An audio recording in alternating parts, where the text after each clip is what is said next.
सबसे पहले तो ये समझने की आवश्यकता है कि यूनिट नंबर 12 पढ़ रहे हैं अपन किसान एवं मजदूर। तो उसमें भारत में किसान आंदोलन पढ़ेंगे आज, ठीक है। तो सबसे पहले तो कारण जानो आपको, किसानों ने क्यों आंदोलन किया था। किसानों ने क्यों आंदोलन किया था जमींदारों के खिलाफ और अंग्रेजों के खिलाफ। पहला इसमें पॉइंट रहेगा किसान अत्याचार। किसान अत्याचार यानी कि जमींदारी क्षेत्रों में किसानों को उच्च लगान कोमा अवैध करारोपण कोमा मनमानी बेदखली और अवैतनिक श्रम का सामना करना पड़ा किसानों को। इसके अलावा सरकार ने भारी भू राजस्व भी लगाया, तो किसानों से बहुत अधिक मात्रा में टैक्स लिया जाता था। और अगर कोई किसान टैक्स नहीं देता था तो जमीन से भी बेदखल उसको कर दिया जाता था। इसके अलावा कोई किसान किसी की जमीन पर काम कर रहा है तो उसको कई बार कम वेतन दिया जाता था या फिर वेतन ही नहीं दिया जाता था, कम वेतन दिया जाता था। इसलिए किसानों ने तंग होकर के जमींदारों के खिलाफ और जो अंग्रेजी सरकार थी उसके खिलाफ आंदोलन किया। दूसरा कारण यह रहेगा कि आंदोलनों का उदय तब हुआ जब ब्रिटिश आर्थिक नीतियों के परिणाम स्वरूप पारंपरिक हस्तशिल्प और अन्य छोटे उद्योगों का दमन हुआ, जिससे स्वामित्व में परिवर्तन हुआ तथा किसानों पर कृषि भूमि का अत्यधिक बोझ एवं कर्ज बढ़ा एवं किसानों की गरीबी में वृद्धि हुई।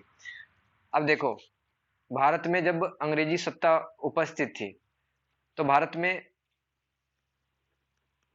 में इंग्लैंड से बने हुए जो सामान हुआ करते थे वही आया करते थे। तो भारत के जो छोटे व्यापारी थे, या अपन कह सकते हैं कि भारत के जो लघु एवं कुटीर उद्योग थे वो खत्म हो गए। अब लघु एवं कुटीर उद्योग, अंग्रेजों ने क्या किया कि भारतीय व्यापारियों से कम दाम में कपड़े वगैरह जो भी है खरीदा और उसको बहुत महंगे दाम में यूरोप तथा अन्य देशों में बेचा अंग्रेजों ने। तो व्यापारी को कम पैसा मिलता है तो अपना वो धंधा ही छोड़ देता है और वो कृषि में आ जाता है, ठीक है। उसको लगता है कि कृषि एक फायदे का सौदा होगी, ठीक है, कृषि एक फायदे का सौदा होगी।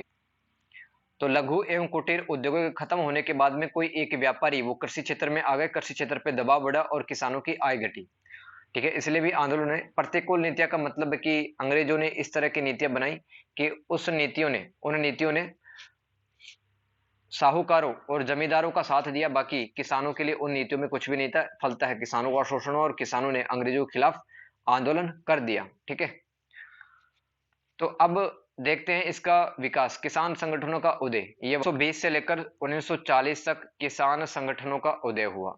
किसान संगठनों का क्यों उदय हो रहा था? क्योंकि किसानों पर जुल्म और किसानों पर अत्याचार बढ़ गए थे, ठीक है। उनकी मांगों को एक निश्चित दिशा देने के लिए अंग्रेजों ने सॉरी किसानों ने अंग्रेजों के खिलाफ संगठन बना लिया।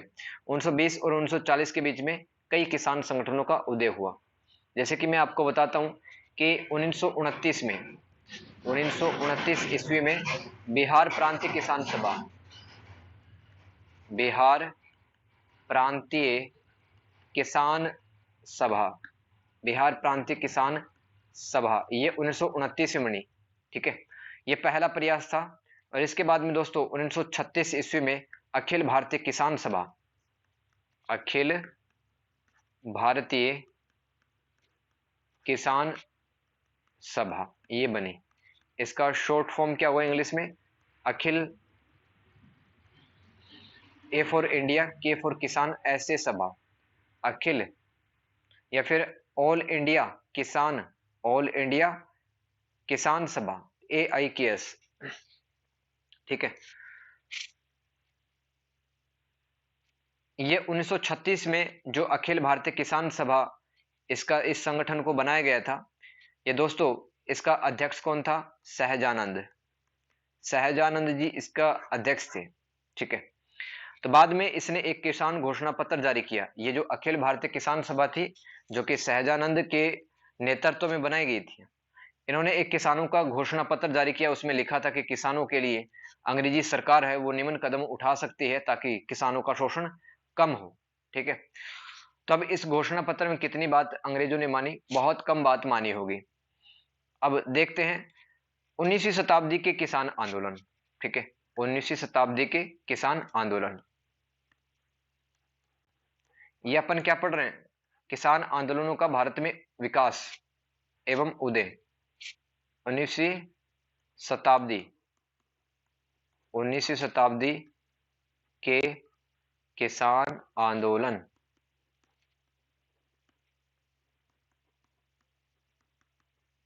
किसान आंदोलन। देखो इसमें इंपॉर्टेंट क्या क्या रहेगा वही मैं बताऊंगा। पहला है नील विद्रोह। नील विद्रोह,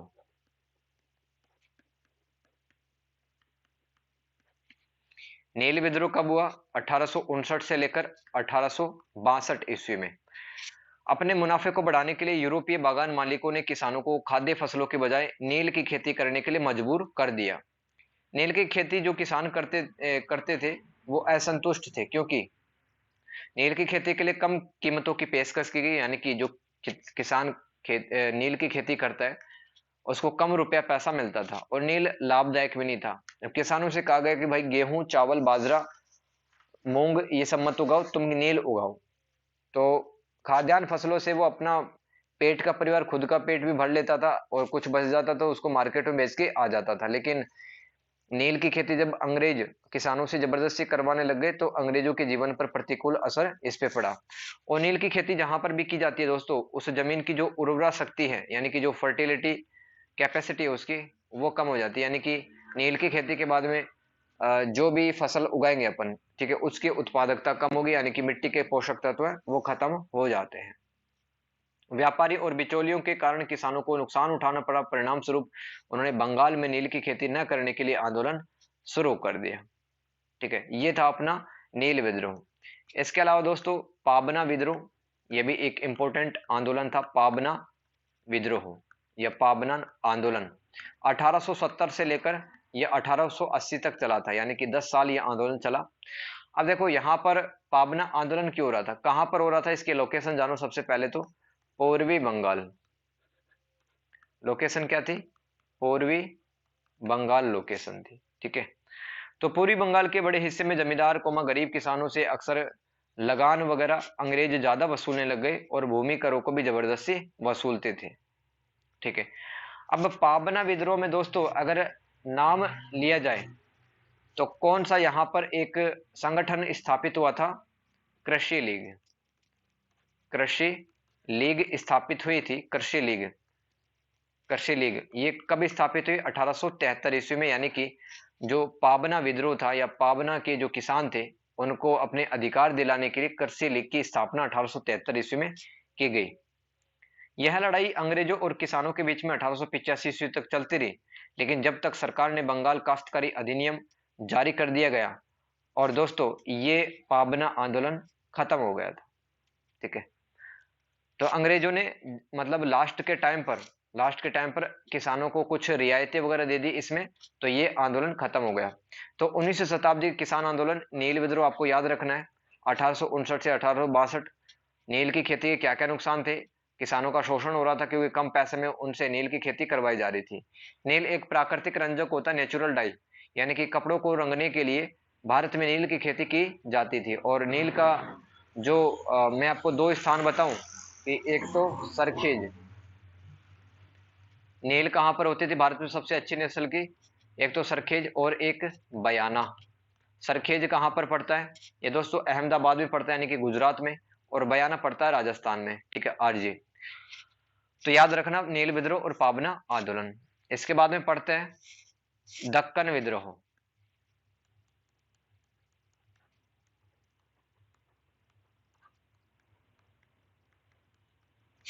दक्कन का विद्रोह ये 1875 ईस्वी में होता है। ठीक है, दक्कन में किसानों ने आंदोलन क्यों किया? दक्कन के किसान विद्रोह को मुख्य रूप से जो मारवाड़ी और गुजराती साहूकार थे, जो दक्कन भारत में एक्टिव थे, मारवाड़ी और गुजराती साहूकार, मारवाड़ी प्लस गुजराती साहूकार, ये सब किसानों का शोषण करने लगे, ज्यादती करने लगे किसानों के साथ में। ठीक है, इसके अलावा दक्कन में एक और व्यवस्था चलती थी, रैयतवाड़ी। मैं आपको सेकेंड ईयर में पढ़ाऊंगा रैयतवाड़ी। ठीक है, रैयत में मतलब क्या होता था? जो सरकार होती थी वो किसानों से सीधा टैक्स लिया करती थी, और रैयतवाड़ी व्यवस्था ने भी दक्कन के किसानों को मजबूर कर दिया कि वे आंदोलन में उतर जाए। ठीक है, तो ये जो दक्कन विद्रोह चला था, इसमें हुआ क्या था? सामाजिक बहिष्कार किया लोगों ने, यानी कि अंग्रेजी सरकार की बुराई की। पुणे में, अहमदनगर में, सोलापुर और सतारा, मतलब महाराष्ट्र के जितने बहुत सारे गांव इसमें शामिल थे। ठीक है, तो धीरे धीरे ये कृषि विद्रोह में बदल गया। अब सरकार ने आंदोलन को दबा दिया। कैसे दबा दिया? एक अधिनियम पारित किया गया था 1879 ईस्वी में, दक्कन कृषक दक्कन कृषक राहत अधिनियम। दक्कन कृषक राहत अधिनियम ये 1879 ईस्वी में अंग्रेजी सरकार के द्वारा पारित किया गया था। इसमें भी किसानों पर कुछ रियायतें बरती गई थी, तो किसान शांत हो गए थे यहाँ पे। तो 19वीं शताब्दी के जो 3 आंदोलन है, मुख्य रूप से नील विद्रोह, पाबना विद्रोह और दक्कन विद्रोह, वो आपको याद रखना है। अब पढ़ लेते हैं 20वीं शताब्दी के जो किसान आंदोलन थे उनके बारे में। 20वीं शताब्दी के जो किसान आंदोलन थे उसमें कुछ आंदोलन आपको याद रहने चाहिए। ठीक है, जैसे कि मैं आपको बताऊं कि एक चंपारण सत्याग्रह, याद रखना, चंपारण सत्याग्रह। देखो 20 नंबर का ही सवाल आएगा ये। भारत में जो किसान आंदोलन हुए हैं उनके कारण बताओ और उनके विकास क्रम के बारे में बताओ कि 19वीं शताब्दी और 20वीं शताब्दी में कौन कौन से आंदोलन हुए हैं। तो लिखना कुछ मत, ठीक है, मैं आपको पीडीएफ सेंड कर दूंगा। चंपारण सत्याग्रह, चंपारण सत्याग्रह होता है 1917 में। ठीक है, तो चंपारण एक जगह का नाम है जो कि बिहार में पड़ती है। अब यहाँ पर जो यूरोप के जो बागान मालिक थे, जैसे कि चाय, जूट, कॉफी, जो यहाँ पर भारतीय किसानों से करवाते थे, ठीक है, यूरोप के बिजनेसमैन थे, उन्होंने पैसा लगा रखा था बिहार में। ठीक है, तो वो भारतीय किसानों से जो वाणिज्यिक फसलें थी जैसे कि चाय, जूट, कपास, अफीम, ये सब उगवाते थे। ठीक है, तो यूरोप के जो बागान मालिक थे उन्होंने किसानों से कहा कि आप 3/20वें हिस्से पर, यानी कि आपकी जो जमीन है उसके 3/20वें हिस्से पर आप नील उगाएंगे। ठीक है, और जो बचा हुआ हिस्सा है 17/20, ये हिस्सा बचा, ठीक है, इन हिस्सों पर भी आप वही फसलें उगाएंगे जो हम कहेंगे आपसे। तो 1917 में महात्मा गांधी ने चंपारण पहुंचकर किसानों की स्थिति की विस्तृत जांच की। महात्मा गांधी ने चंपारण सत्याग्रह का नेतृत्व किया था, ध्यान रखना। ठीक है, तो अंग्रेजी सरकार झुक गई थी गांधी जी के सामने और अंग्रेजों ने चंपारण कृषि अधिनियम पारित किया था। चंपारण कृषि अधिनियम, उसमें कुछ राहत, कोई छूट दी गई। तो ये जो चंपारण सत्याग्रह ये सफल हुआ था। चंपारण कृषि अधिनियम 1918 में बना था ये। तो यहाँ पर भी विद्रोह शांत हो गया था। ठीक है, अब पढ़ते हैं दोस्तों खेड़ा सत्याग्रह। चंपारण पढ़ लिया, खेड़ा सत्याग्रह पढ़ते हैं अपन। खेड़ा सत्याग्रह, सत्याग्रह का मतलब होता है सच पे अड़े रहना। और खेड़ा नाम की एक खेड़ा नाम का एक जिला है, कहां पर पड़ता है? गुजरात में। अब देखो खेड़ा सत्याग्रह क्यों हुआ? क्योंकि अंग्रेजों की नीतियां कुछ ऐसी थी, अंग्रेजों की दमनकारी नीतियां थी, उनके विरोध में खेड़ा सत्याग्रह चालू किया गया था। अब देखो यहाँ पर मसला क्या चल रहा था, 1918 की बात है। यहाँ पर अकाल पड़ा था और जो खेतों में फसलें खड़ी हुई थी वो चौपट हो गई। अकाल के कारण फसलें चौपट हो गई और सरकार ने, जो अंग्रेजी सरकार थी, उन्होंने कहा कि भाई आपकी फसल चौपट हो गई, इसमें हम कुछ नहीं कर सकते हैं, हमें पैसा चाहिए। तो अंग्रेजों ने भू राजस्व को माफ नहीं किया था। तो दोस्तों इस आंदोलन का नेतृत्व है वो गांधी जी ने ही किया था। गांधी जी के साथ में सरदार वल्लभ भाई पटेल ने भी एक महत्वपूर्ण भूमिका यहाँ पर निभाई थी। सरदार वल्लभ भाई पटेल, तो इन्होंने खेड़ा सत्याग्रह की कमान संभाली। और दोस्तों सत्याग्रह 1918 तक चला। अंततः सरकार ने किसानों की मांग को मान लिया। तो जून 1918 तक चलाई और किसानों की मांग मान ली गई थी। तो अब तक चंपारण सत्याग्रह, खेड़ा सत्याग्रह आपने पढ़ लिया है। खेड़ा सत्याग्रह था 1918 का। ठीक है, अब तीसरा विद्रोह पढ़ लेते हैं अपन, मोपला विद्रोह।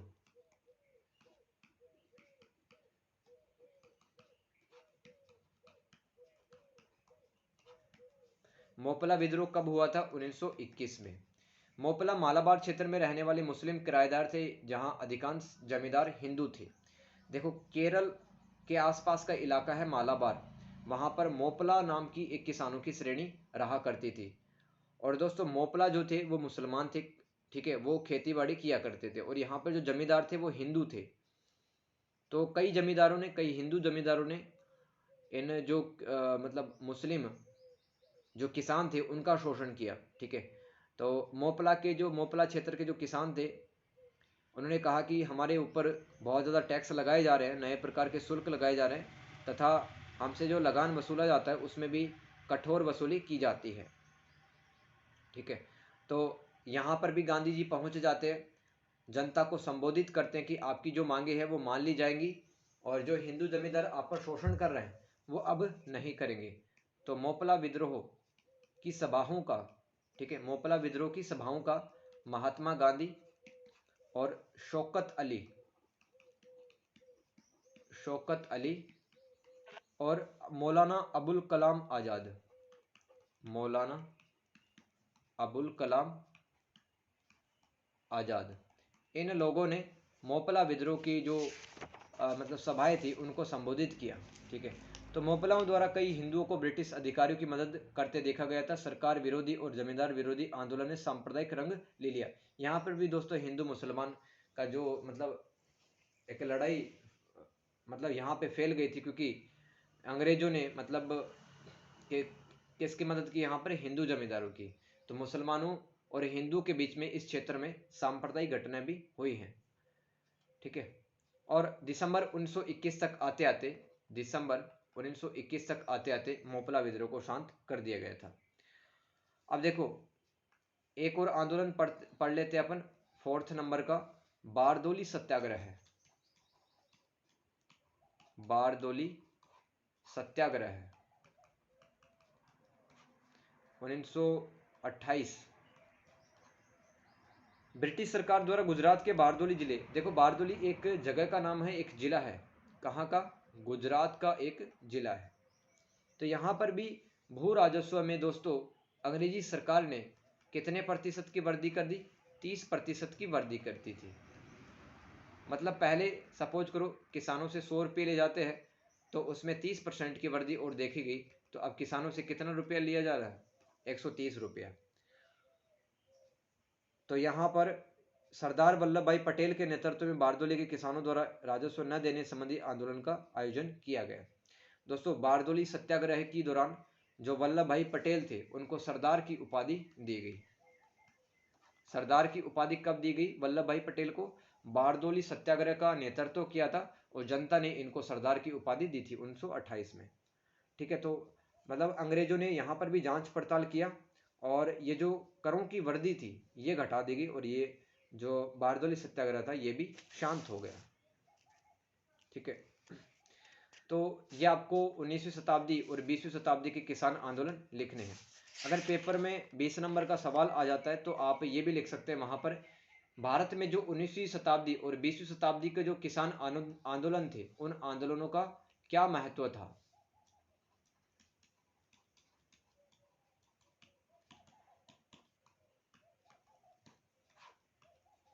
भारतीयों में जागरूकता, देखो अगर आंदोलन होता है तो अलग अलग क्षेत्र के व्यक्ति वो एक जगह पे इकट्ठा होते हैं और शोषणकारी व्यवस्था के विरुद्ध वह अपनी आवाज को बुलंद करते हैं।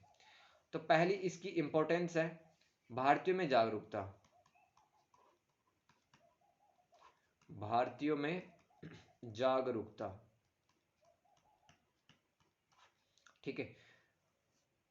दूसरा है अन्य विद्रोहों को प्रेरित करना। अब देखो किसानों ने अगर मिलके अंग्रेजी सरकार के खिलाफ, अंग्रेजी हुकूमत के खिलाफ अगर लड़ाई लड़ी, तो भारत के जो और व्यक्ति थे उन्होंने यह सोचा कि किसानों की अगर मांग मांगे तो हमारी भी मांग मान जाएंगे।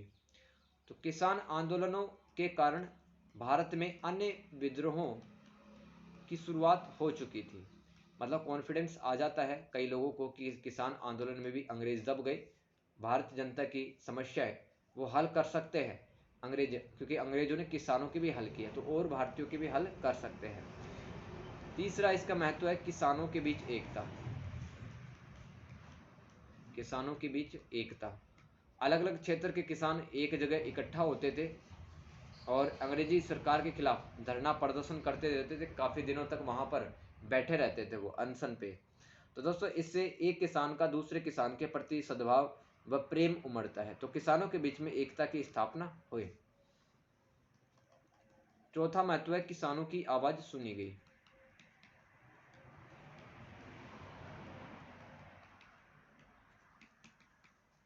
अब चाहे वो चंपारण के किसानों की समस्या हो, या फिर मोपला विद्रोह हो, या फिर बारदोली के किसान हो, या फिर खेड़ा के किसान हो, या पाबना आंदोलन, दक्कन विद्रोह, या फिर नील विद्रोह, सभी आंदोलनों में अंग्रेजों ने भारतीय किसानों की बातें सुनी, ठीक है, और उनका समाधान किया गया। और इसका महत्व है राष्ट्रवाद का विकास। राष्ट्रवाद का विकास, अहिंसा की विचारधारा ने आंदोलन में भाग लेने वाले किसानों को बहुत ताकत दी। इस आंदोलन ने राष्ट्रवाद के विकास में भी योगदान दिया। ठीक है, तो ये आप महत्व लिख के आ सकते हैं। तो यहां तक आपको चीजें समझ में आई है। अमीर किसान एवं कृषक आंदोलन।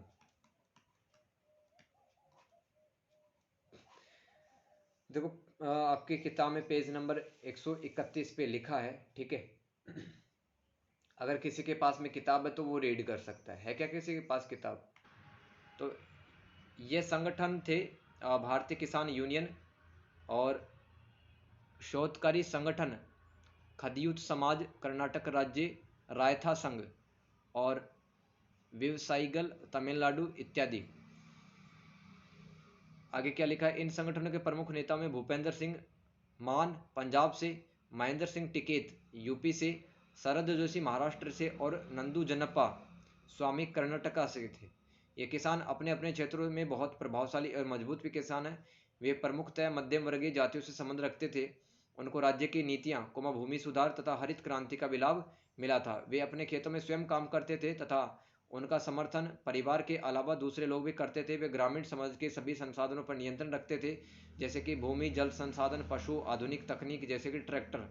आमिर किसानों का आंदोलन किसी ग्रामीण शोषक के खिलाफ नहीं था। वास्तव में उनमें एक बड़ा वर्ग अमीर किसानों का था। उनका निशाना केवल राज्य सरकार एवं उनकी व्यापार नीति थी।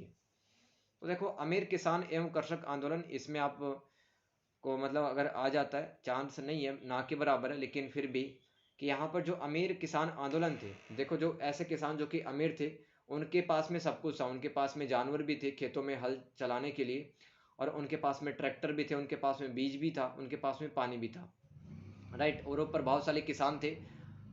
तो इनकी जो मतलब समस्या थी कि वो राज्य सरकार है इनके लिए अच्छी नीति नहीं बना रही, तो ये राज्य सरकार के खिलाफ विद्रोह कर रहे थे। और जबकि जो गरीब किसान था दोस्तों, उसको ना पैसा मिलता था, ठीक है, और जबरदस्ती उससे उस पर टैक्स वसूला जाता था अंग्रेजी सरकार के खिलाफ, ठीक है।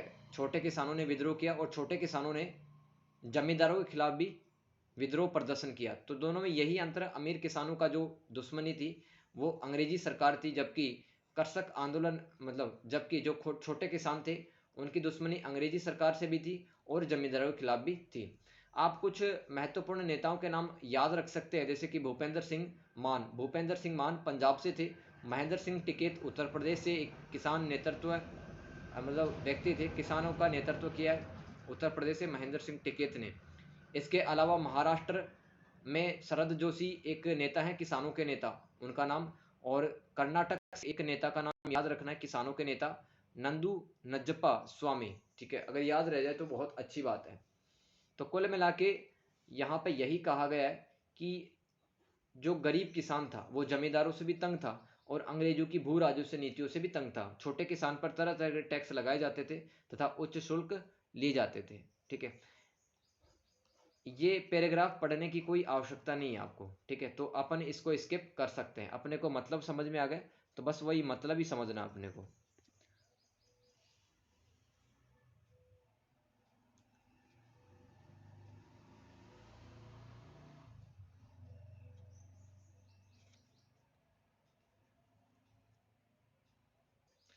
अब ये एक और पॉइंट यहाँ पे लिखा हुआ, किसान एवं मजदूर आंदोलन, किसान एवं मजदूर आंदोलन, इसको और पढ़ लेते हैं। मैं ही पढ़ लेता हूँ क्या लिखा है यहाँ पे।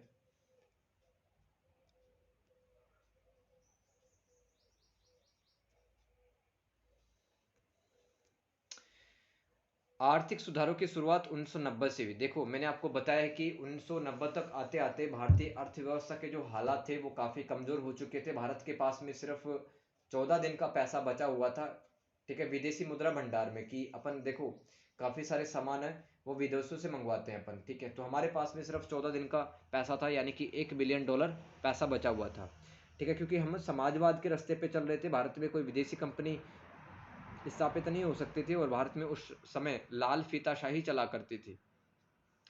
तो भारत के जो नेता है वो आईएमएफ और विश्व बैंक के पास में जाते हैं भाग करके, और आईएमएफ और विश्व बैंक ने कहा कि हम पैसा तो आपको उधार दे देंगे लेकिन आपको अपने बाजार खोलने होंगे, आपको अपने बाजार खोलने होंगे, ठीक है। तो भारत में 1991 का दौर था, पीवी नरसिम्हा राव जी की सरकार थी और डॉक्टर मनमोहन सिंह उस टाइम के वित्त मंत्री थे, फाइनेंस मिनिस्टर थे। तो पीवी नरसिम्हा राव सरकार के नेतृत्व में भारत में उदारीकरण, निजीकरण और वैश्वीकरण को अपनाया गया, यानी कि अब कोई विदेशी कंपनी स्थापित हो सकती थी यहाँ पर, ठीक है, और विदेशी कंपनी यहाँ पर निवेश कर सकती थी। व्यापार से संबंधित काफ़ी सारे नियमों में मतलब ढिलाई दी गई, राइट। और कई सारे क्षेत्र वो निजी क्षेत्र के लिए भी खोल दिए गए, जैसे कि दोस्तों आज से 30 साल पहले बीएसएनएल की ही एक सरकारी कंपनी थी टेलीकॉम सेक्टर में, लेकिन आज रिलायंस, वोडाफोन आइडिया, एयरटेल, ये सब कंपनियां भी आप देखते थे। तो कहने का मतलब है भारत 1990 से पहले समाजवाद के रास्ते पे चलता था। यहाँ पर सारे ही क्षेत्रों में सरकारी कंपनियां थी, लेकिन आज देखो आप, कोई अगर साबुन खरीदने जाते हैं, ठीक है, टूथपेस्ट खरीदने जाते हैं, तो आपको वहाँ पे 10 टाइप की कंपनियां मिल जाएंगी ना। तो ये सब किसका कमाल है? ये सब निजीकरण, वैश्वीकरण और उदारीकरण का ही प्रभाव है कि हमें एक ही प्रोडक्ट के लिए काफ़ी सारी कंपनियां मिल जाती हैं।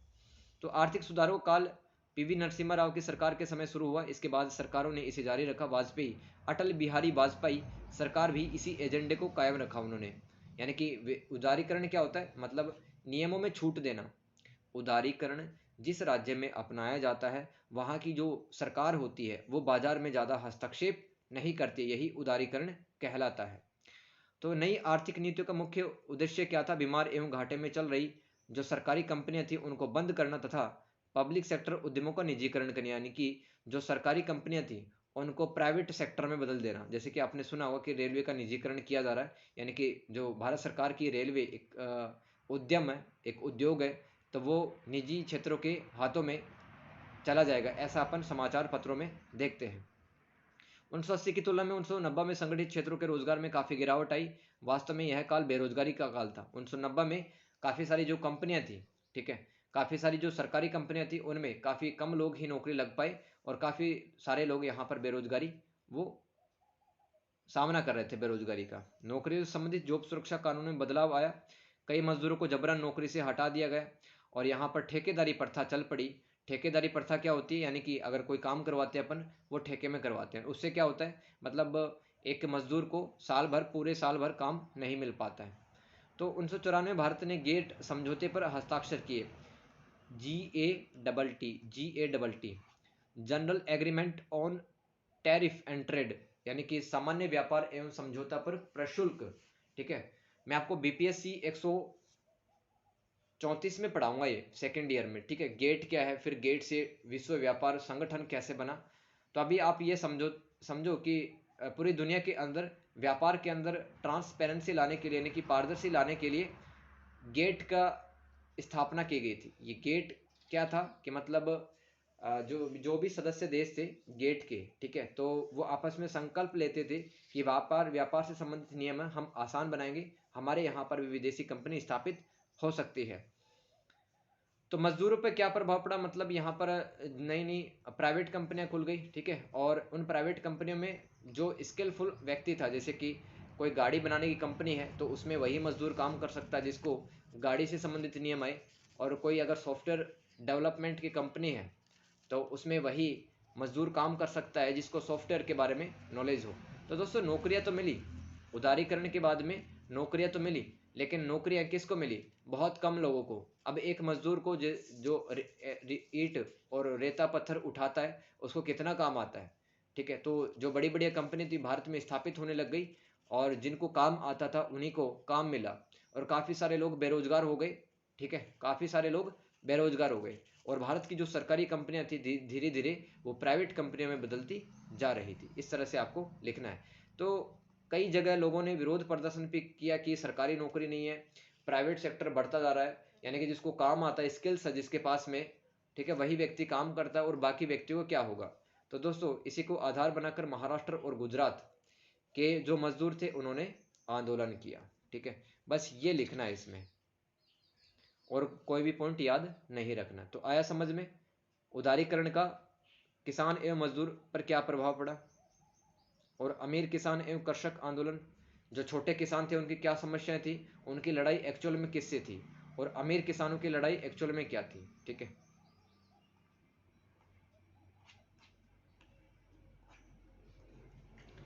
अब देखो एक लास्ट टॉपिक पढ़ते हैं अपन, श्रमिक वर्ग का आंदोलन। श्रमिक वर्ग का आंदोलन,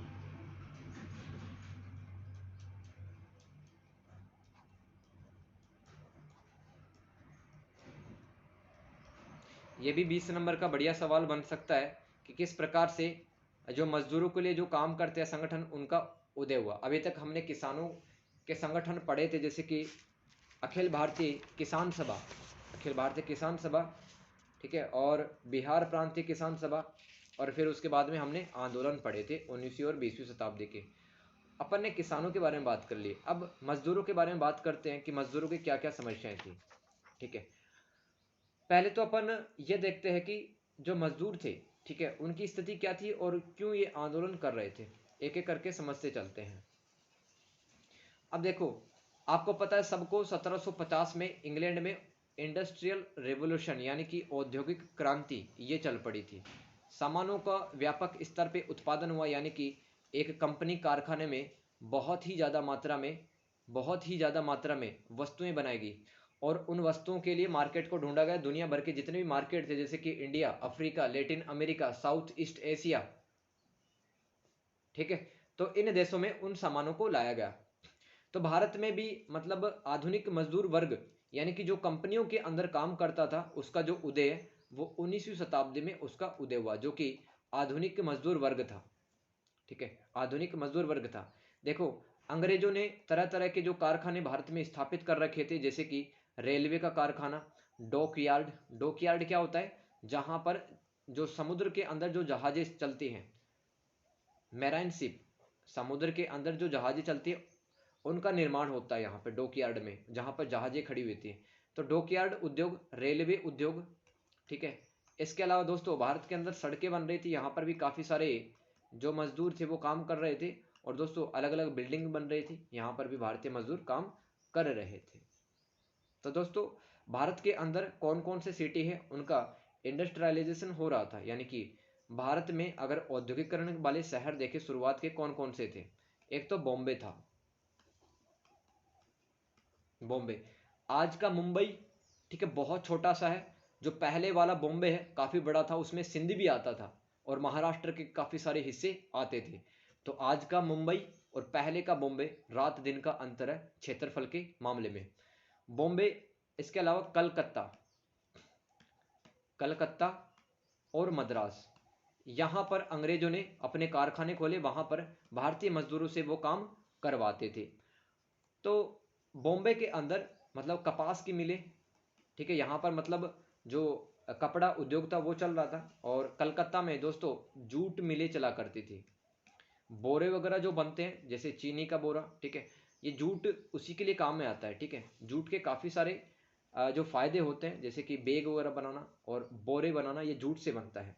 इसके अलावा महाराष्ट्र मद्रास में भी कई कारखाने स्थापित किए गए दोस्तों, जैसे कि बॉम्बे में, कोलकाता में, मद्रास में काफ़ी सारे उद्योग धंधे अंग्रेजों ने स्थापित करवाए। वैसे ही अहमदाबाद, अहमदाबाद, कानपुर, अहमदाबाद, कानपुर और शोलापुर, ये महाराष्ट्र का रीजन है। अहमदाबाद गुजरात में है, कानपुर यूपी में है, और नागपुर ये भी महाराष्ट्र में। यहाँ पर भी दोस्तों शहरों की संख्या है वो काफ़ी ज़्यादा बढ़ गई और यहाँ पर भी उद्योग धंधे स्थापित किए जाने लगे। अगर आपसे कोई पूछे कि भारत की पहली जूट मिल कौन थी, भारत की प्रथम जूट मिल को कब स्थापित किया गया, जूट मिल को, तो ये भी आप याद रख सकते हैं 1854 ईस्वी में। कपास मिलों का स्वामित्व भारतीय उद्यमियों के पास में था, जबकि जूट मिलों का स्वामित्व लंबे समय तक विदेशियों के पास में रहा है। जहां पर कपास बनता था वो सारे उद्योग लगभग इंडियंस के पास में थे, और जहां पर जूट बनता था, जूट उद्योग किसके पास में थे? विदेशियों के पास में थे। ठीक है, यहाँ पर इन्वेस्टमेंट कर रखा था विदेशियों ने।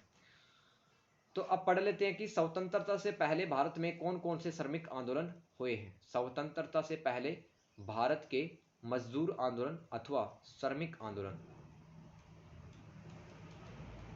स्वतंत्रता से पूर्व श्रमिक आंदोलन, श्रमिक आंदोलन। तो देखो, सबसे पहली बात तो यह है कि जो मजदूर था उसकी क्या समझते थी कि मतलब बहुत ज़्यादा काम करवाया जा रहा है, उतना ज़्यादा सैलरी मिलता नहीं है, ना बोनस मिलता है, और अगर घर में इमरजेंसी आ जाती है तो हमें छुट्टी वगैरह नहीं मिलती है। तो मजदूरों की कार्य दशाओं को बेहतर बनाने के लिए दोस्तों 1870 और 1880 ईस्वी में ऐसे पहले प्रयास किए गए, मतलब कानून बनाए गए थे 1870 और 80 के बीच में।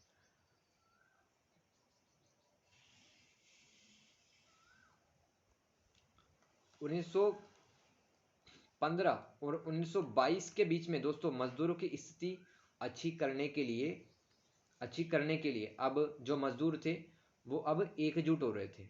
यानी कि उन्होंने ऐसा सोचा कि जो कंपनी के कारखाने के मालिक हैं वो हमारी बातें नहीं सुन रहे हैं, तो हम यूनाइट हो जाते हैं, संगठन में काफ़ी ताकत है ना।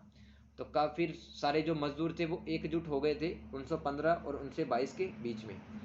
अब मैं आपको बताता हूँ कि भारत के अंदर ट्रेड यूनियन का उदय।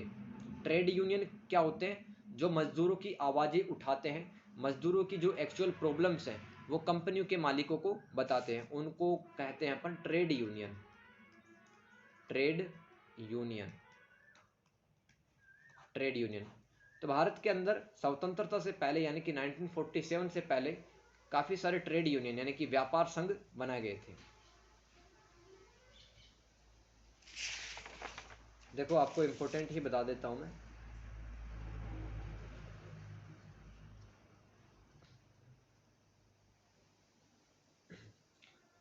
बंगाल के अंदर एक संगठन बना था, उसका नाम था working mains club. Working mains club, ये बंगाल का एक ट्रेड यूनियन था। इन्होंने बंगाल के जो मजदूर थे उनकी आवाज़ उठाई थी, और ये 1870 में बना था working mains club. Working mains club. इसके बाद में बात करें, ये तो है पहला प्रयास। दूसरा प्रयास, बाल गंगाधर तिलक, आपने नाम सुना होगा। उन्होंने 1908 ईस्वी में एक संगठन की स्थापना की थी जिन्होंने मजदूरों की समस्याओं का समाधान निकाला था। नाम क्या था उस संगठन का? बॉम्बे मिल हैंड्स, बॉम्बे मिल हैंड्स डिफेंस एसोसिएशन। एसोसिएशन का मतलब होता है संगठन, एसोसिएशन। 1908 में बनाया, ठीक है। तो वर्किंग मेंस क्लब ये बंगाल में 1870 में स्थापित हुआ। 1908 ईस्वी में बाल गंगाधर तिलक बीजीटी, इन्होंने बॉम्बे मिल हैंड्स डिफेंस एसोसिएशन की स्थापना की थी, ठीक है। अब देखो, ट्रेड यूनियन का उदय और विकास, ये एक 20 नंबर का सवाल काफी बार पूछा गया। तो भारत में किसान आंदोलनों का उदय और विकास आएगा 20 नंबर का, या फिर 20 नंबर का आएगा भारत के अंदर श्रमिक आंदोलन का उदय और विकास, ये 20 नंबर का। दोनों में से एक आएगा, लेकिन कोई सा भी आ सकता है, ठीक है। और ज़्यादा चांस मुझे लग रहे हैं श्रमिक आंदोलनों का उदय और विकास। उसके अंदर आपको क्या क्या लिख के आने, ये शुरुआत में जो पॉइंट मैंने आपको बताए हैं, कौन से पॉइंट बताए हैं अभी, कि भारत के अंदर औद्योगिकरण बढ़े चला। भारत के अंदर कुछ ऐसे सिटी थे जहां पर अंग्रेजों द्वारा जूट के, कपास के, ठीक है, और अन्य तरह के उद्योग लगाए जा रहे थे, ठीक है। और कारखाने का निर्माण लगातार किया जा रहा था, जैसे कि रेलवे, डॉकयार्ड, सड़कों और भवनों से संबंधित निर्माण की गतिविधियां चल पड़ी थी, वहां पे काम करते थे। उसके बाद में आपको लिखना है, क्या लिखना है, बाल गंगाधर तिलक ने कौन सा एसोसिएशन स्थापित किया है, और बंगाल के अंदर 1905 में कौन सा स्थापित किया गया था, वर्किंग मेंस क्लब। ठीक है। इसके अलावा ट्रेड यूनियन का उदय और विकास अपन पढ़ लेते हैं कि भारत के अंदर मतलब क्या कारण थे। भारत में ये जो मजदूरों के लिए जो भलाई का काम करते थे, ट्रेड यूनियन, ट्रेड का मतलब होता है व्यापार, यूनियन का मतलब होता है संगठन। इनका कारण पढ़ लेते कि ट्रेड यूनियन भारत में क्यों इनका विकास हो रहा था। देखो, पहली बात है, मार्केट के अंदर जो एसेंशियल गुड्स मिलता था, यानी कि जो आवश्यक वस्तु होती है जो कि डेली लाइफ में काम आती है, आवश्यक वस्तुओं की कीमत में वृद्धि हो गई थी। यानी कि जो दाल, चीनी, तेल ये सब होते हैं, इनकी कीमत काफ़ी बढ़ गई। आवश्यक वस्तुओं की कीमत वो राइज हो गई, कीमत बढ़ गई। इसके अलावा श्रमिकों के वास्तविक वेतन में गिरावट, जो मजदूर काम करता था उसके वेतन में गिरावट आई। तो देखो, एक व्यक्ति काम करता है, उसको महीने के 20,000 मिल रहे हैं, ठीक है। दाल, चीनी, तेल के अगर दाम कोई सरकार बढ़ा देगी और इधर मजदूर का जो 20,000 मिलता था उसको 13,000 कर दिया, तो एक तो महंगाई बढ़ रही है और उसका सैलरी भी बढ़ने की बजाय घट रहा है, ठीक है। तो मजदूर की लाइफ पर क्या प्रभाव पड़ेगा आप समझ सकते हैं। अगर मजदूर के बच्चे ही पढ़ते हैं, बाल बच्चे, तो वो तो पढ़ ही नहीं पाएंगे, क्योंकि खाना ही पीना अच्छे से नहीं हो पाएगा 13,000 में, तो क्या होगा, ठीक है। तो जो मजदूर था उसकी जो समस्याएं थी काफी बढ़ती जा रही थी। इसके अलावा दोस्तों, रूस की क्रांति चल पड़ी थी। रूस की क्रांति 1920 में हुई थी, ठीक है। तो रूस की क्रांति सफल मानी जाती है। रूस की क्रांति, तो भारतीयों ने सोचा जब रूस की क्रांति सफल हो सकती है तो भारत के अंदर मजदूर आंदोलन ये सफल क्यों नहीं हो सकते हैं। इसके अलावा दोस्तों, गांधी जी ने एक आंदोलन चला रखा था इस टाइम पर 1920 के आसपास, असहयोग आंदोलन। यानी कि अंग्रेजों की जो संस्था है वहाँ पर आपको काम नहीं करना है, अंग्रेजों की कोर्ट में, अंग्रेजों की स्कूल में नहीं जाना है, अंग्रेजों का हर प्रकार से आपको असहयोग करना है। इसको नॉन कोऑपरेट मूवमेंट भी कहते हैं अपन। तो गांधी जी ने सबको अपील की थी कि भाई आप मतलब इकट्ठे हो जाओ और आप अपनी जो हक है उसके लिए लड़ने लग जाओ, ठीक है। तो इस तरह से भारत के अंदर ट्रेड यूनियन के उद्भव के ये सब कारण थे। आई होप आपको समझ में आएगा। क्या क्या याद करना है इसके अंदर, याद कर लो अभी। आवश्यक वस्तुओं की कीमत बढ़ गई, मजदूरों का वेतन घट गया, रूस की क्रांति ये सफल हो गई थी, गांधी जी ने सबको अपील किया था, ठीक है। ये सब कारण आपको लिखने हैं। अब देखो, कुछ मैं और रटवाता हूं आपको कि कौन कौन से ऐसे संगठन थे जो अब बनते जा रहे थे। मजदूर महाजन संघ, मजदूर महाजन, मजदूर महाजन संघ, ठीक है। 1920 में इसकी स्थापना होती है अहमदाबाद में। यहां पे मैं गुजरात ही लिख देता हूं, गुजरात याद रख लेना, ठीक है। और क्या क्या बन रहा है अभी, और देखो और बताऊंगा मैं। All India trade union Congress आज भी ये काम करती है। कांग्रेस का ही एक मजदूर संगठन है, कांग्रेस पार्टी का एक मजदूर संगठन है जिसका नाम क्या है, एटक। इस एटक के बारे में 10 नंबर का सवाल आया था। इसका पूरा नाम क्या है, all India, all India union, sorry trade union, all India trade union Congress. और हम क्या कहते हैं इसको, एटक कहते हैं, AITUC, एटक। अब देखो, एटक पे 10 नंबर का सवाल आ चुका है। क्या लिखना था इसके अंदर, इसमें लिखना था कि मजदूरों के आंदोलन को एक नई दिशा दी गई एटक के द्वारा, ठीक है। एटक के द्वारा एक नई दिशा दी गई मजदूरों को।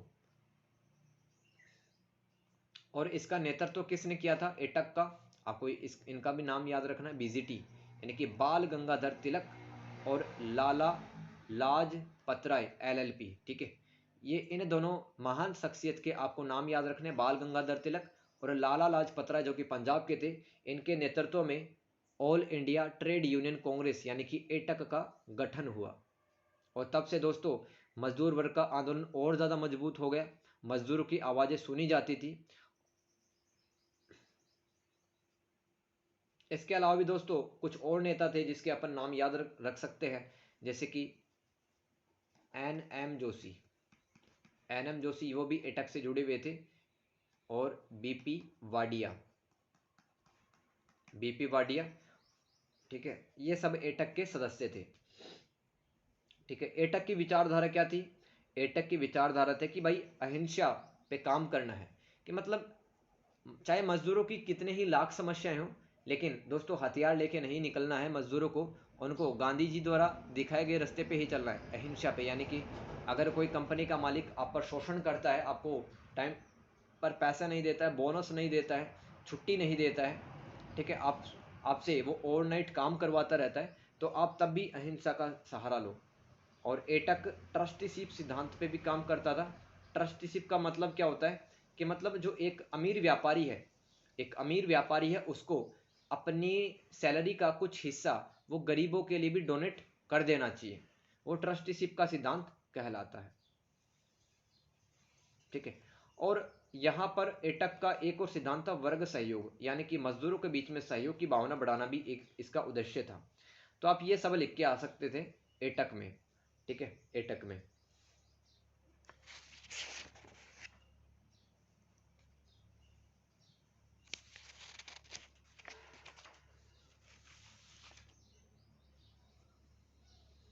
अब एटक आपने पढ़ लिया, यानी कि स्वतंत्रता से पहले जो मजदूर आंदोलन हुए थे उसमें एटक का नाम आपको ध्यान रखना। इसके अलावा आपको वर्किंग मेंस क्लब का ध्यान रखना, 1870 में जो बना था, और बाल गंगाधर तिलक द्वारा बॉम्बे मिल हैंड्स डिफेंस एसोसिएशन, इनका नाम ध्यान रखना है। ठीक है, और मजदूर महाजन संघ 1920 में इसकी स्थापना हुई, इसका नाम भी आपको ध्यान रखना है।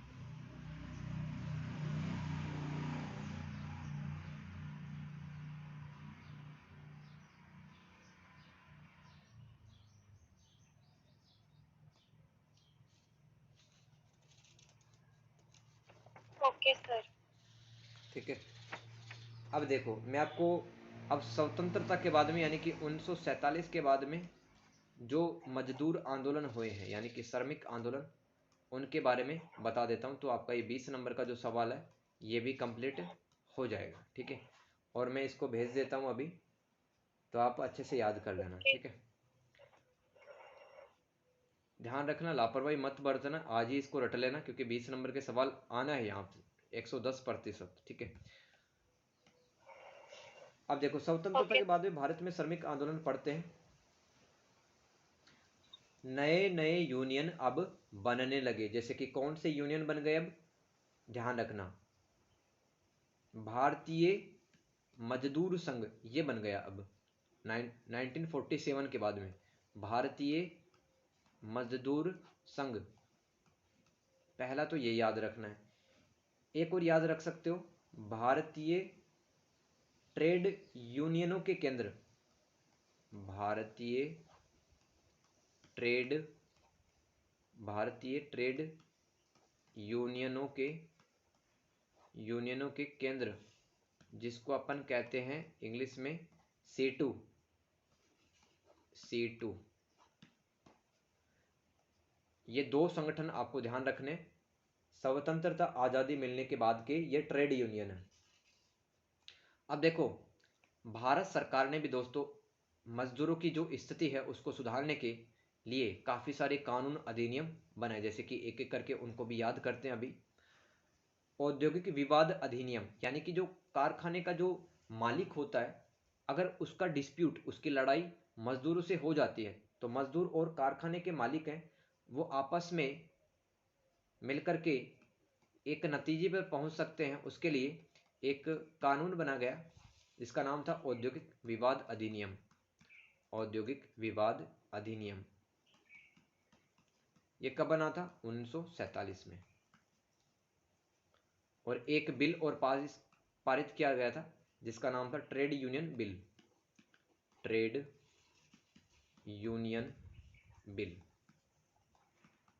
तो मजदूरों को कितना बोनस देना चाहिए, मजदूरों को कितना घंटे काम करवाना चाहिए, और मजदूरों को कितनी छुट्टी देनी चाहिए, वो ट्रेड यूनियन बिल के अंदर लिखे थे।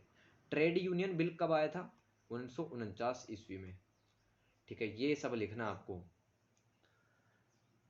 ठीक है, तो याद करो 1947 के बाद के जो मजदूर आंदोलन है उसमें भारतीय मजदूर संघ, ये याद रखना, ये बन गया था। भारतीय ट्रेड यूनियनों को केंद्र, इसको सीटू कहते हैं अंग्रेजी में, सीटू, ये बन गया। और भारत सरकार ने दोस्तों, भारत सरकार ने आज़ादी के बाद में औद्योगिक विवाद अधिनियम ये पारित किया गया। ट्रेड यूनियन बिल ये 1949 में बनाया गया ताकि मजदूरों के जो हालात हैं वो सुधरें।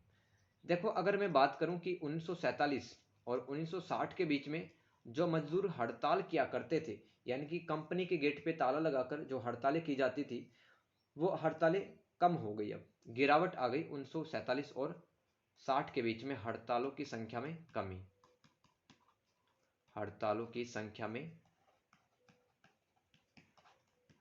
में कमी। ठीक है, अब देखो, एक भारत सरकार ने नई आर्थिक नीति लागू की थी। अभी मैंने बताया है कि आर्थिक नीति के अंदर क्या क्या आता है, उदारीकरण, निजीकरण और वैश्वीकरण। ये क्यों किया भारत ने? क्योंकि भारत में समाजवाद चलता था और हमारे पास में सिर्फ $1 बिलियन 14 दिन का पैसा बचा हुआ था, जिससे कि अपन विदेशों से सामान खरीद सकते थे। तो भारत ने नई आर्थिक नीति लागू की थी ताकि भारत की जो अर्थव्यवस्था है वो मजबूत बने, भारत के पास में हमेशा पैसा बना रहे और भारत में विदेशी कंपनियां स्थापित अब आराम से हो सकती थी। तो नई आर्थिक नीति ये कब लागू की गई? 1991 में। भारत के प्रधानमंत्री कौन थे? पीवी नरसिम्हा राव। उस टाइम पर पीवी नरसिम्हा राव जी की सरकार थी उस टाइम पे। ठीक है, तो अब दोस्तों नए नए उद्योग धंधे लगने लग गए थे 1991 के बाद में। मैंने आपको बताया कि जो मजदूर थे वो बेरोजगार हो गए, काफ़ी सारे मजदूर। अब जिसको काम आता, मशीनें चलानी आती है, तो वो कंपनी के अंदर काम कर सकता था। अब देखो, बड़ी बड़ी जो कंपनियां होती है, अब देखो मैं आपको एग्जांपल बताता हूँ, जैसे कि गुड़गांव जाने का कभी मौका मिले तो वहाँ पे देखना कौन कौन सी कंपनी है। वहाँ पे दोस्तों जिलेट नाम की कंपनी है, गूगल है, माइक्रोसॉफ्ट है, सैमसंग है, फेसबुक है। तो इन कंपनियों में क्या कोई ऐसा मजदूर काम कर सकता है जो ईंट उठाता हो, पत्थर उठाता हो अपने सर के ऊपर? बोलो यस और नो। कैसे मजदूर काम करेंगे यहाँ पर? जो पढ़े लिखे होंगे, जिनके पास में इंजीनियरिंग की डिग्री होगी, जिनके पास में एमबीए की डिग्री होगी, वही तो काम करेंगे इतनी बड़ी कंपनियों में। तो भाई जो मजदूर पहले मतलब काम करते थे छोटा मोटा और अपना लाइफ चलाते थे जैसा तैसा, तो बड़ी बड़ी कंपनियों के स्थापित होने से ये जो लोग हैं ये बेरोजगार हो गए अब। ठीक है, और दोस्तों अब ठेकेदारी की व्यवस्था और चलने लगी, यानी कि जब पहले मजदूर हर दिन काम मिलता था मजदूर को, लेकिन ठेकेदारी में क्या होता है कि जैसे कि आपको 20 दिन का ठेका दे दिया गया, मकान बनाना या फिर सड़क बनानी है 3 महीने के अंदर, तो फिर 3 महीने तक तो आपने काम किया, आपको पैसा भी मिला मजदूर के रूप में, लेकिन 3 महीने के बाद में कहाँ जाओगे? फिर आपको भटकना पड़ेगा अपनी मजदूरी के लिए। ठीक है, तो मजदूरों को कम काम मिला था 1991 के बाद में। अब मैं आपको बता देता हूँ कि भारत के अंदर जो श्रमिक आंदोलन हुए हैं उनकी कमजोरियां एक बार पढ़ लेते हैं। क्या क्या कमजोरियां थी, क्यों भारत के अंदर मजदूर आंदोलन जितना ज़्यादा सफल होना चाहिए था उतना ज़्यादा सफल नहीं हुआ? तो आंदोलन की कमजोरियां, ये वीडियो एक बार और देख लेना, चाहे 2 की स्पीड में देख लेना, आपको सब पॉइंट याद हो जाएंगे। ठीक है, वीडियो को देखना एक बार जरूरी है, इसलिए इसकी रिकॉर्डिंग चल रही है, राइट? ये सब आपके लिए किया जा रहा है। आंदोलन की कमजोरियां, क्या क्या कमजोरियां थी? मजदूरों के सभी वर्ग इसमें शामिल नहीं थे। दोस्तों भारत के जितने भी मजदूर थे वो एक जगह इकट्ठा नहीं हुए। काफी सारे मजदूर थे, उन्होंने सोचा कि यार हमारा घर परिवार तो चले रहा है, टाइम पे पैसे मिल रहे हैं, मैं क्यों जाऊं आंदोलन में। ठीक है, तो मजदूरों के सारे वर्ग इसमें शामिल नहीं थे, इसलिए दोस्तों एक बड़ी ताकत नहीं बन पाया कोई भी मजदूर आंदोलन, और वो असफल हो गए फिर। और काफी सफल भी, लेकिन उतने ज्यादा सक्सेस नहीं मिला। मजदूरों के सभी वर्ग शामिल नहीं, ये पहली इसकी कमजोरी है। दूसरी कमजोरी क्या है? ट्रेड यूनियनों की बहुलता। दोस्तों जो ट्रेड यूनियन थे, मतलब ये मजदूरों की हालात सुधारने के लिए बनाए गए थे। तो काफी सारे नेता है वो ऐसे बुलाते थे कि भाई हमारे ट्रेड यूनियन में आ जाओ, तुम्हारी समस्या हम सॉल्व करेंगे। तुम हमारे ट्रेड यूनियन में आ जाओ, तुम हमारे ट्रेड यूनियन में आ जाओ। तो ट्रेड यूनियन काफ़ी सारे हो गए थे और मजदूरों को समझ में नहीं आ रहा था कि किस ट्रेड यूनियन के अंदर जाए। तो ये भी एक समस्या थी। तो आप लिख सकते हैं कि ट्रेड यूनियंस की जो बहुलता थी, यानी कि काफ़ी ज़्यादा ये फैल गए थे और एक मजदूर को समझ में नहीं आ रहा था कि कौन से ट्रेड यूनियन के अंदर शामिल हुआ जाए, क्योंकि अलग अलग ट्रेड यूनियंस की अलग अलग विचारधाराएं थी। ठीक है, उसी के हिसाब से वो काम करता था। तो मजदूरों को काफ़ी ज़्यादा कन्फ्यूज़न यहाँ पे होता है। तो दोस्तों, अगर सपोज करो भारत में एक ही ट्रेड यूनियन होता तो वह अच्छे से काम कर रहा होता, उसके अंदर काफ़ी सारे मजदूरों ने सदस्यता ले रखी होती और उसकी जो बात है वो कंपनी के कारखानों के मालिक भी मानते। लेकिन दोस्तों, अगर 5,000 ट्रेड यूनियन अगर बन जाएंगे, सारे ही आंदोलन करने लग जाएंगे, तो सरकार किस किस की बात सुनेगी? और पॉइंट लिख सकते हैं, बहुत सारी ट्रेड यूनियन यानी कि जो व्यापारिक संगठन थे वो अपनी जिम्मेदारी अच्छे से नहीं निभाते थे। वो अपनी जिम्मेदारी अच्छे से नहीं निभाते थे, यानी कि मजदूरों को शामिल तो कर लिया कि भाई तुम हमारे सदस्य बन जाओ, हम आपकी जो समस्या है वो आगे तक लेके जाएंगे, तुम हमारे मेंबर बन जाओ। लेकिन दोस्तों, लापरवाही बरती गई। काफ़ी सारे ट्रेड यूनियन के जो नेता थे वो बस अपना नाम कमाने के लिए खड़े हो जाते थे कि हमारे ट्रेड यूनियन के अंदर आ जाओ, मतलब संख्या बढ़ाने के लिए उनके ट्रेड यूनियन में इतने लोग हैं, इतने मजदूर हैं। तो बस काफ़ी लोगों ने बस ट्रेड यूनियन के आकार को बढ़ाया है और जो एक्चुअल जो प्रॉब्लम्स थी मजदूरों की उनको आगे तक नहीं ले जा पाए। तो ये भी आंदोलन की कमजोरी है। और क्या पॉइंट लिख सकते हैं, मजदूरों के अंदर भी फूट चल पड़ी थी। मजदूरों के भीतर फूट।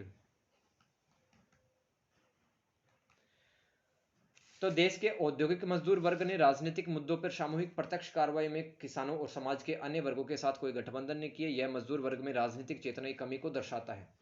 अब देखो मजदूरों के बीच फूट कैसे पड़ी कि अलग अलग ट्रेड यूनियन बन गए, जैसे कि ट्रेड यूनियन बी, ए, बी, सी, डी, ई। देखो, अगर इनको अपनी बातें मनवानी थी यानी कि मांग मनवानी थी तो ये सारे संगठन एक होते और अपनी आवाज है वो एक ही रखते। संगठन में शक्ति होती है, आपको जान पता होगा संगठन में शक्ति होती है। लेकिन दोस्तों, ये जो अलग अलग ट्रेड यूनियन बने हुए थे, मतलब इनके जो मजदूर थे वो भी आपस में बटे हुए थे, एक दूसरे का वो सहयोग नहीं करना चाहते थे और इनके भीतर भी फूट पड़ना चालू हो गई। जैसे कि अंग्रेजों ने भारत को किस तरह से तोड़ने का काम किया है, फूट डालो और राज करो की नीति। फूट डालने का मतलब क्या है, जैसे घर के अंदर दो मेंबर्स के बीच में फूट पड़ जाती है तो आपस में बोलेंगे नहीं हो, आपस में एक दूसरे की हेल्प नहीं करेंगे और फिर वो रिजल्ट भी नहीं आ पाता है। तो मजदूरों के भीतर फूट पड़ना ये भी एक आंदोलन की कमजोरी थी। एक और कमजोरी लिख सकते हो कि समाज में जो दबा कुचला वर्ग था, समाज के जो वंचित समूह था, उसकी अनदेखी कर दी गई। ठीक है, यानी कि कुछ महिलाएं भी तो ऐसी थी जो कि कंपनी और कारखानों के भीतर काम करती थी। ठीक है, आदमियों की बातें बहुत ज़्यादा सुनी जा रही थी। तो काफ़ी सारे जो ऐसे समाज के अंदर उत्पीड़ित समूह थे उनकी बातें नहीं सुनी गई, उनको इग्नोर किया गया, जैसे कि महिला। तो ये भी एक आंदोलन की कमजोरी थी। तो दोस्तों, ये चैप्टर होता है खत्म।